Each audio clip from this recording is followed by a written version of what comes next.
Bonjour les élèves. On a déjà introduit le thème 6 intitulé la publicité. On a déjà même discuté en groupe ce que voulait dire publicité. Publicité est liée à l'entreprise. Qu'est-ce qu'une entreprise? Pourquoi une entreprise cherche à faire de la publicité et comment certaines entreprises créent des besoins nouveaux afin d'attirer la clientèle. La publicité n'est pas quelque chose de nouveau. Elle existe depuis longtemps.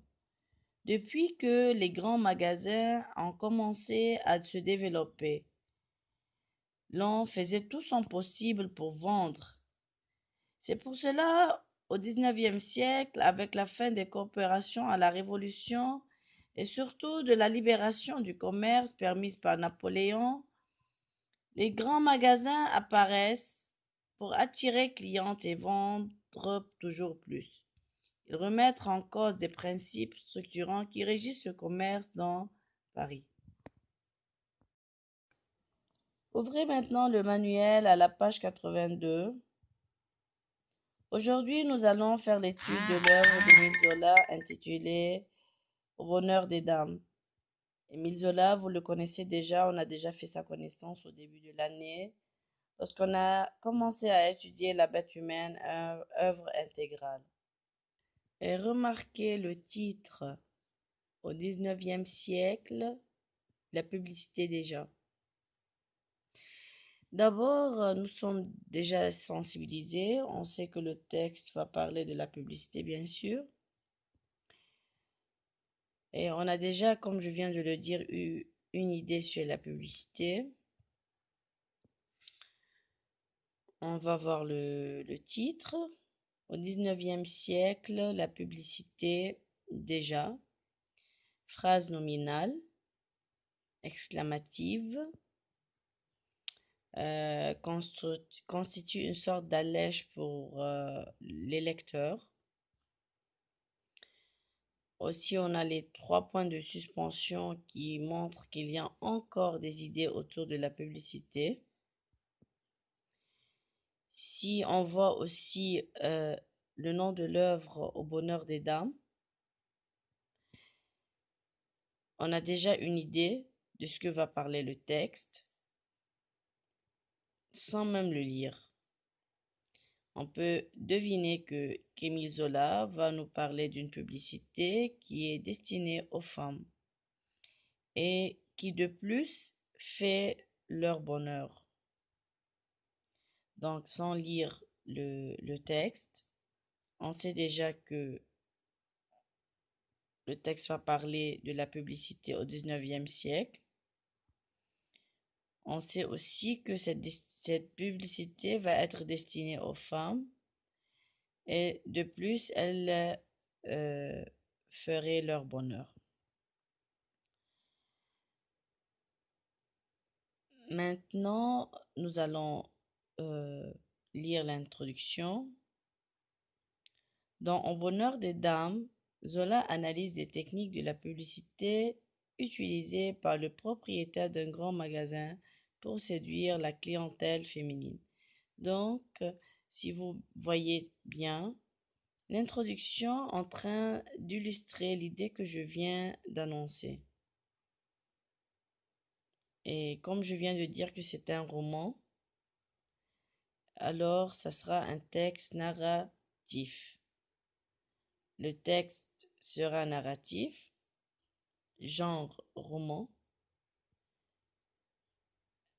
Alors, nous allons voir les temps du passé, ce qui est sur les caractéristiques du texte narratif.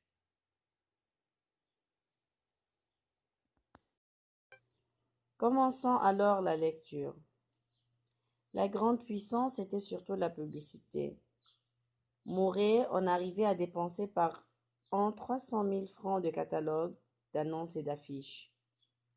Pour sa mise en vente des nouveautés d'été, il avait lancé 200 000 catalogues, dont 50 000 à l'étranger, traduits dans toutes les langues. Maintenant, il les faisait illustrer de gravures. Il les accompagnait même d'échantillons collés sur les feuilles. C'était un débordement d'étalage. Le bonheur des dames sautait aux yeux du monde entier, envahissait les murailles, les journaux, jusqu'aux rideaux des théâtres. Il professait que la femme est sans force contre la réclame, qu'elle finit fatalement par aller au bruit. Du reste, il lui tendait des pièges plus savants, il l'analysait en grand moraliste. Ainsi, il avait découvert qu'elle ne résistait pas au bon marché, qu'elle achetait sans besoin, qu'elle croyait conclure une affaire avantageuse, et sur cette observation, il basait son système de diminution de prix. Il baissait progressivement les articles non vendus, préférant les vendre à perte. Fidèle au principe du renouvellement rapide des marchandises, puis il avait pénétré plus avant encore dans le cœur de la femme. Il venait d'imaginer les rendus, un chef-d'œuvre de séduction jésuitique. Prenez toujours. Madame, vous nous rendrez l'article s'il cesse de vous plaire. Et la femme qui résistait trouvait là une dernière excuse, la possibilité de revenir sur une folie. Elle prenait la conscience en règle. Maintenant, les rendus et la baisse des prix entraient dans le fonctionnement classique du nouveau commerce. Mais là où Mouret se révélait, comme un maître sans rival, c'était dans l'aménagement intérieur des magasins. Il posait en loi que pas un coin du bonheur des femmes ne devait rester désert. Partout il exigeait du bruit, de la foule, de la vie, car la vie, disait-il, attire la vie, enfante et pullule. De cette loi, il tirait toutes sortes d'applications. D'abord, on devait s'écraser pour entrer, il fallait que de la rue on crût à une émeute, et il obtenait cet écrasement en mettant sur la porte les soldes, des casiers et des corbeilles débordant d'articles à vil prix. Si bien que le menu peuple s'amassait, barrait le seuil, faisait penser que les magasins craquaient de monde, parce que souvent ils n'étaient qu'à demi pleins. Ensuite, le long des galeries, il avait l'art de dissimuler les rayons qui chômaient. Par exemple, les châles en été et les indiennes en hiver. Il les entourait de rayons vivants, les noyait dans un vacarme. Lui seul avait encore imaginé de placer au deuxième étage des comptoirs, des tapis et des meubles, des comptoirs où les clientes étaient les plus rares et dont la présence au rez-de-chaussée aurait creusé de trous vides et froids. S'il en avait découvert le moyen, il aurait fait passer la rue au travers de sa maison. Émile Zola, Au bonheur des dames, chapitre 9, 1883. Revenons au point de départ. Après avoir lu le texte, on a découvert la réponse à la question pourquoi l'exclamation figure dans le titre. L'exclamation qui figure dans le titre exprime une sorte d'étonnement.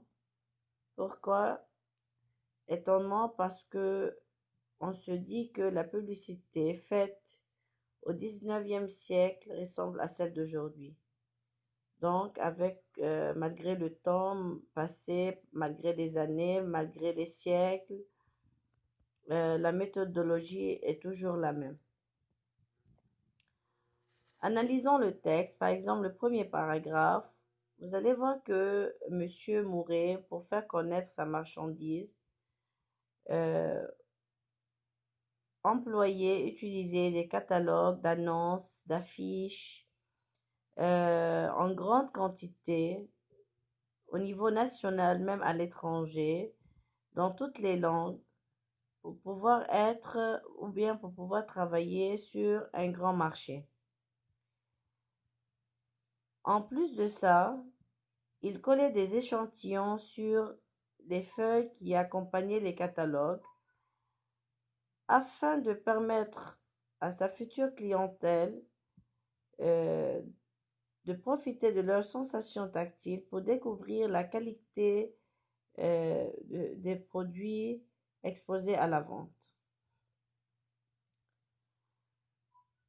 Aussi, au niveau du nom, le nom du magasin, qui est Le bonheur des dames, On a bien dit à la ligne 8 que le bonheur des dames sautait aux yeux du monde entier. Une métaphore qui montre à quel point ce nom était frappant. Et on a bien dit que même ce nom envahissait les murailles, les journaux, même arrivé jusqu'au rideau des théâtres. Commentant le titre de l'enseigne, le bonheur des dames, le mot bonheur est accompagné par l'article défini qui montre que le bonheur, qui est la satisfaction des femmes, des dames qui vont visiter ce coin, est connu. Cela veut dire que M. Mouret sait sur quoi se baser pour rendre ces femmes heureuses. Dans le deuxième paragraphe, Zola veut nous montrer que la publicité se base sur des tromperies. Pourquoi il a bien dit que M. Mouret tendait des pièges plus savants. L'expression piège plus savant montre qu'il y a une sorte d'exagération sur le fait de monter un stratagème aux femmes ou bien aux clientes. Cela est bien assuré par le modélisateur plus savant. En plus, on dit il l'analysait en grand moraliste. C'est un homme rusé parce qu'il sait comment piéger ses clients. Et il connaissait la faiblesse aussi des femmes parce qu'il savait qu'elles ne résistaient pas au bon marché et qu'elles achetaient même sans besoin. Aussi, il y a ici dans ce paragraphe un nouveau système de publicité qui se montre. Au début, on parlait de faire connaître le magasin au niveau national et au niveau international. Tandis que dans le deuxième paragraphe, on parle de système de diminution de prix et comment cette baisse se faisait progressivement pour les articles non vendus. Ils préfèrent vendre à perte, fidèles au principe du renouvellement rapide des marchandises.